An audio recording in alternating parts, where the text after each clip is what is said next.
So today we begin the most auspicious Dashama Skandha of Srimad Bhagavatam. Dashama Skandha is, as already noted, called Nirodha Skandha. It is the entire Leela of Krishna that is given in two parts. The first part is called Vraja Leela, and the second part is called Dwaraka Leela. Vraja Leela is from Krishna's Janma and Mathura all the way to going back to Mathura and re-establishing order by killing Kamsa. And then after that he goes to Dwaraka and the rest of the Leela continues. So this whole entire account of the pastimes of Krishna is given in great detail now. We will enter it. And this is the most joyous and most celebrated aspect of Bhagavatam. So it begins with Parikshit asking a question. As we saw, Shukabrahmam simply, very succinctly summarized the entire Krishna avatar just as a teaser at the end of the ninth Skandha. So Parikshit, very astute listener he is, he asks, you have described the Soma Surya Vamshas, and even the order he says, it's very interesting. Normally it is said Surya Soma Vamsha, sun and moon, but because Krishna has appeared in Soma Vamsha, Parikshit is always partial to that, so it is said uses Soma Vamsha first. He says, Katito Vamsha Vistaro Bhavata Soma Surya Yoho. You have said all this, but you have not described the avatar of Krishna in great detail. You have only given the summary. Avatirya Yador Vamshe Bhagavan Bhuta Bhavanaha Kritavan Yani Vishwatma Tanino Vada Vistarat. He says, please tell in Vistarat means Vistaram, to say in great detail. So he says, do not make it short. You have made it very short. Now please expand upon it, because it is the source of great joy for everyone to listen to it. It removes all afflictions. Whatever little I've listened already has been a source of great joy. Furthermore, I know my grandfather Arjuna was directly instructed by Krishna, by which he won the Mahabharat war. And I myself am aware that I was saved in the womb of my mother Uttara by the very same Krishna. And whatever pastimes I've heard of Krishna have always been so purifying, so glorious.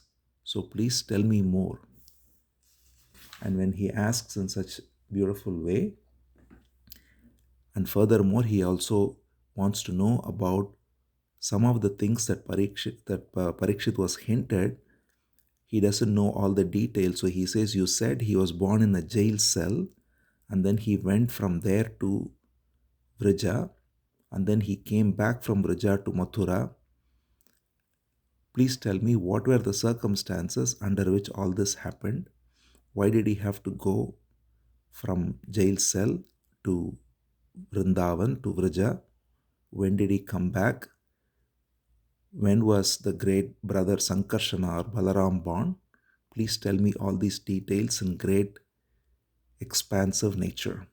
So hearing this, Shuka Brahmam is very happy, of course, because this is what he wants, for the listener to be very keen to listen to. So he says, you asked a very wonderful question, and your mind has arrived at the right conclusion in recognizing that listening to Krishna Katha is the most glorious thing. He says, Samyak Pasita Buddhis Tava Rajarishis Sattama Vasudeva Kathayante Yajjata Naishtiki Ratihi. He says, you have this abiding love for stories of Vasudeva. Vasudeva Kathayam Naishtiki Ratihi. Naishtiki means that which is Nishta. Always abiding love, listening to the stories of Krishna, which is ever fresh, ever new, is the great sign of your intellect. He says, Buddhi. Because he says, listening to Krishna Katha purifies three people. He says, the speaker, the listener, and everyone else in the audience. He says, Vasudeva Kata Prashnaha Purushan Strin Punatihi Paktaram Prichakam Shrotrun Tat Pada Salilam Yatha. The Pada Salilam refers to Ganga. Just as Ganga water flowing from the feet of Hari is hallowed and is purifying everyone it comes in contact with, the story of Vasudeva is also of the same nature, which purifies everyone it comes in contact with.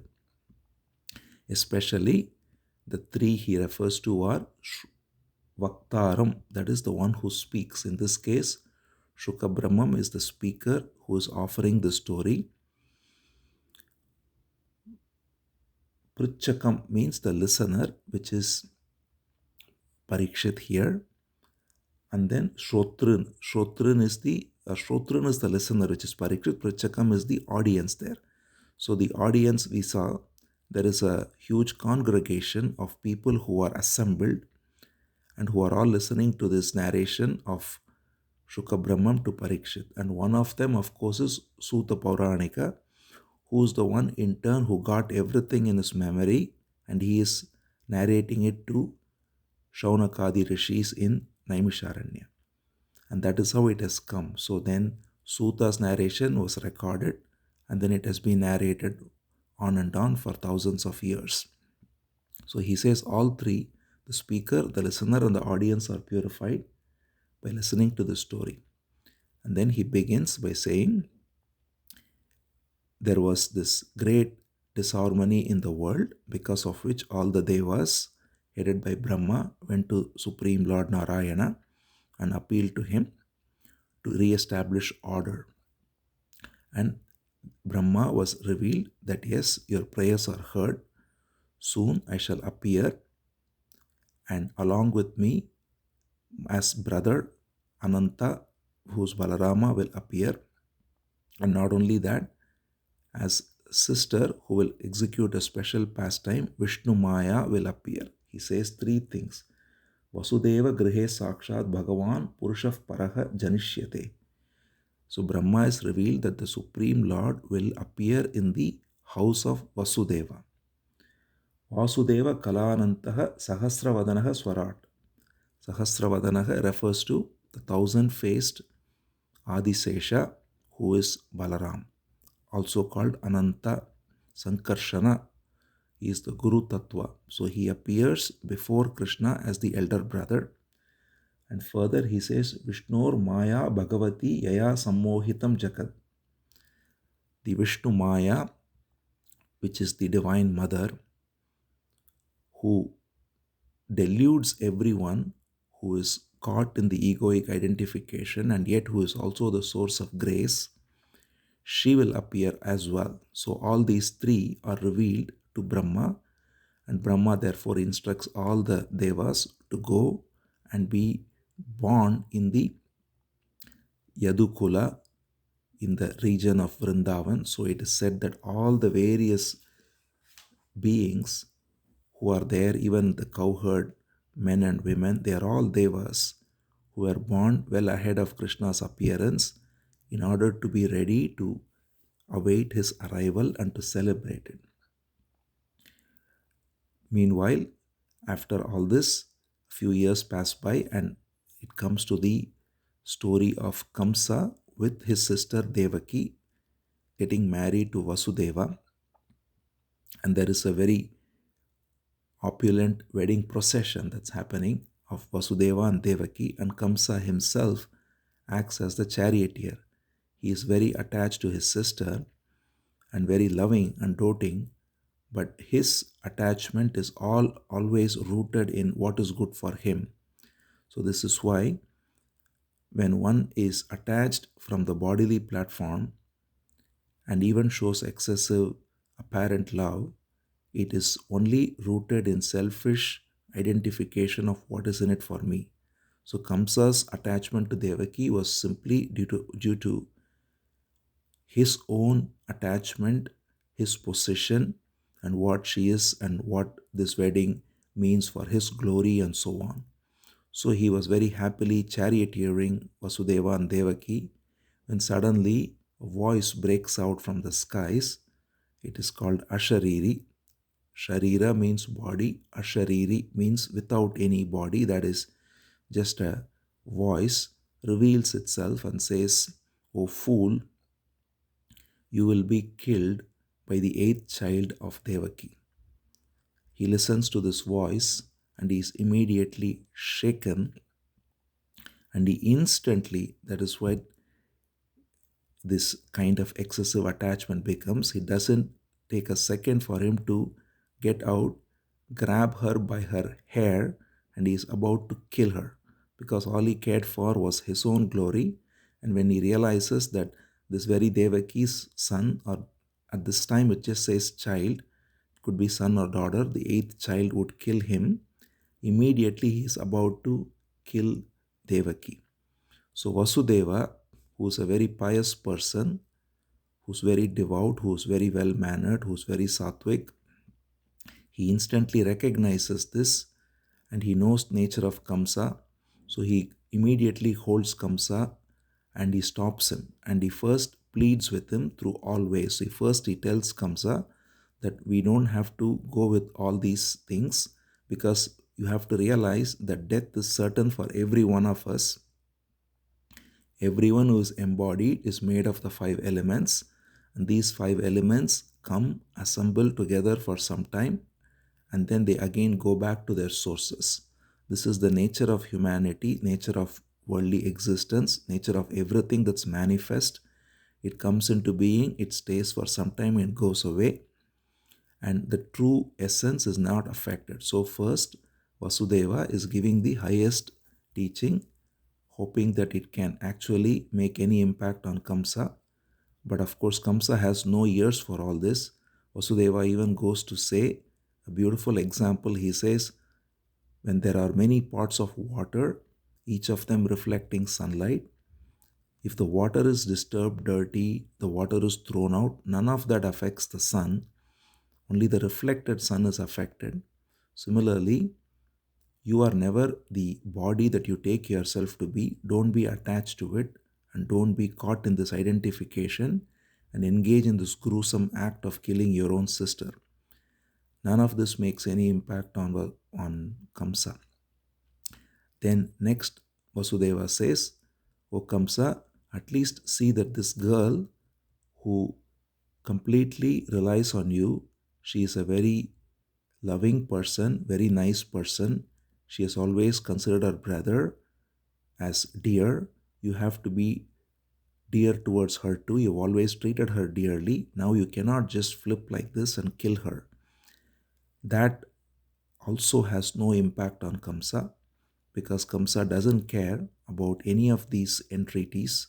So he is still about to kill her. So finally Vasudeva thinks quick on his feet, and then he realizes the only way to placate Kamsa and to save his wife, just newly wedded wife, is to let go of his sons, because it is the sons who are supposed to be the source of death for Kamsa. So he tells Kamsa, "O Kamsa, you heard that the eighth son, eighth child will kill you.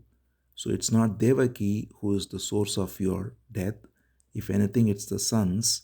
So I shall make you a promise that every time a son is born, I will immediately hand over the son to you, and you can do whatever you want. You can kill the son." Now finally Kamsa listens, because Kamsa knows Vasudeva never speaks lies. He speaks only the truth. So that is the glory of a sattvic person, a truly pious person, that even the enemy recognizes his integrity, his honesty.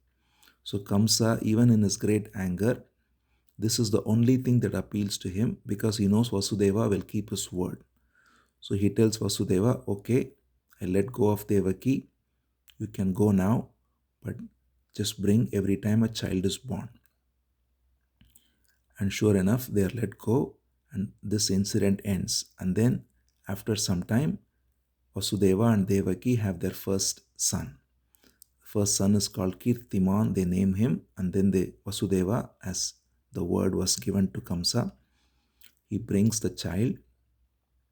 surely, and brings it to Kamsa and says, "This is the first son that's born to me.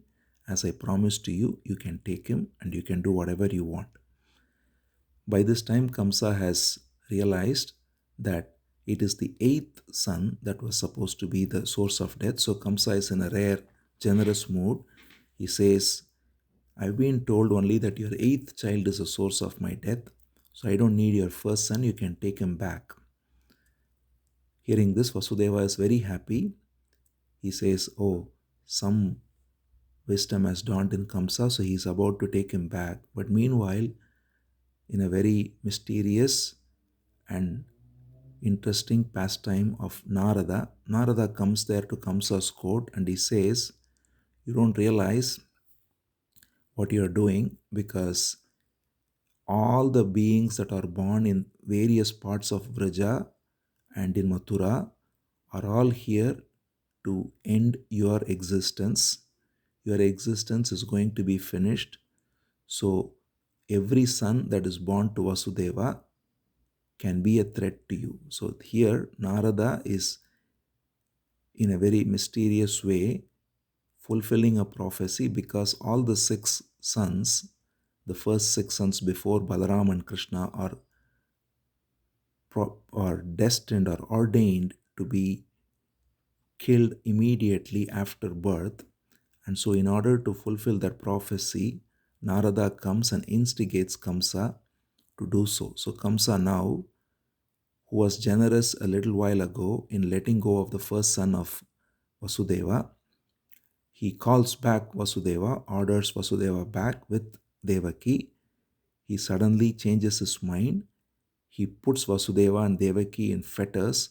Until now, they were actually living just in the palace, not in prison.